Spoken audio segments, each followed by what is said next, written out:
Okay, responses continuing to come in. What does the communications in charge for the Congress, Jairam Ramesh, have to say in response to what the Home Minister said at our summit? Jairam Ramesh saying the Home Minister should check his facts. It's pure Chanda do Dhanda Karlo through electoral bonds. Essentially give us money and do business with us, but being done through electoral bonds. Take a look at what he had to say, then we'll connect with our reporters.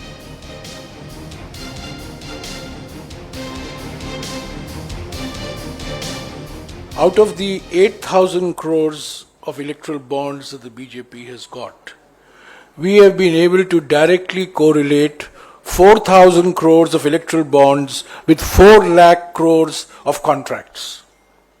This is Chanda do, Dhanda lo.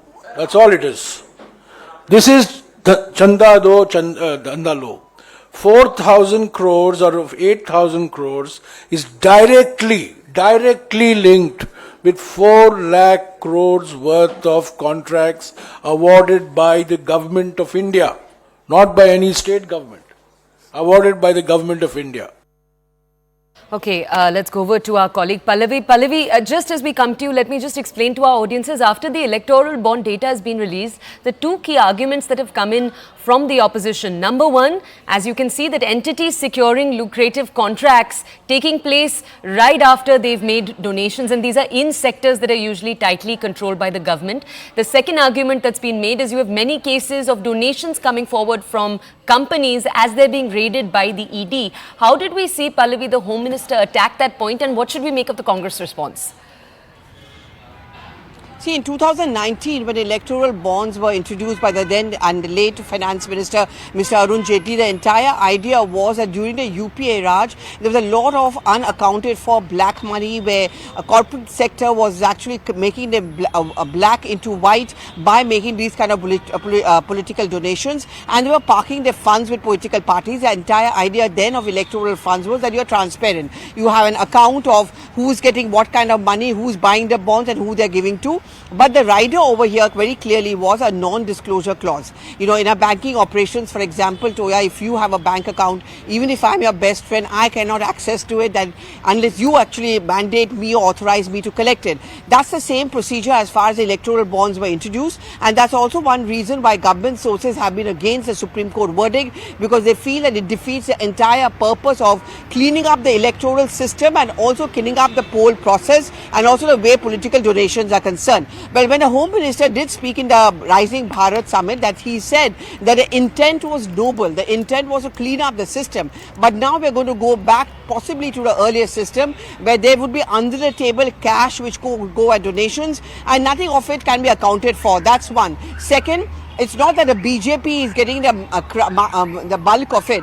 It's just that the BJP has been in power at the center 2 terms over. In most of the states, they are in power, and therefore a number of bonds which goes as where as funding is concerned, it's but natural that the BJP also has a large amount of electoral bonds. But why is it that everyone is overlooking the fact that DMK also has, and along with the Trinamool Congress, has also a large number of electoral bonds at their disposal? So this whole argument of political witch hunts, selective fundings is something which has been outrightly rejected by the top in the government as well as by the BJP. Pallavi, but are they also essentially rejecting what the Supreme Court had to say? What did the Supreme Court say when they mandated that this data should be made public? What was their reason?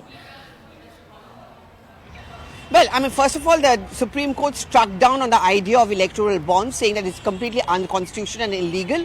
They gave a deadline to the SBI, which the SBI did fulfill, which they wanted an extension, which was not given. The SBI gave that data to the Election Commission. But also, Toya, there was no correlation possible between the donors and the recipients. Again, the Supreme Court gave that clarity by pulling up the SBI that you have to give a point-by-point rebuttal and a detail of how many bonds have been purchased, who have the bonds been purchased by, and who has it been given to and bought by whom, so that there is a clarity or a parity and accountability on the purchase of the bonds and the recipients. That's as far as the Supreme Court goes. My response to your question, which you just asked about the government, well, the government has gone on record to say we respect the verdict of the Supreme Court, but we don't agree with it. And the reason they don't agree with it is on the grounds that now you've left the field open.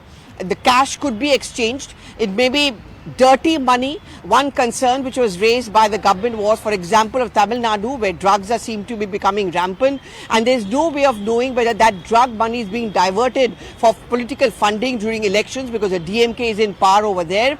That's one concern. The second concern is that now you will not know. There's no transparency. The entire idea of bonds was that you know who's getting what fund. That transparency is being done away with. So the entire attempt to clean up the poll process, that's received a setback.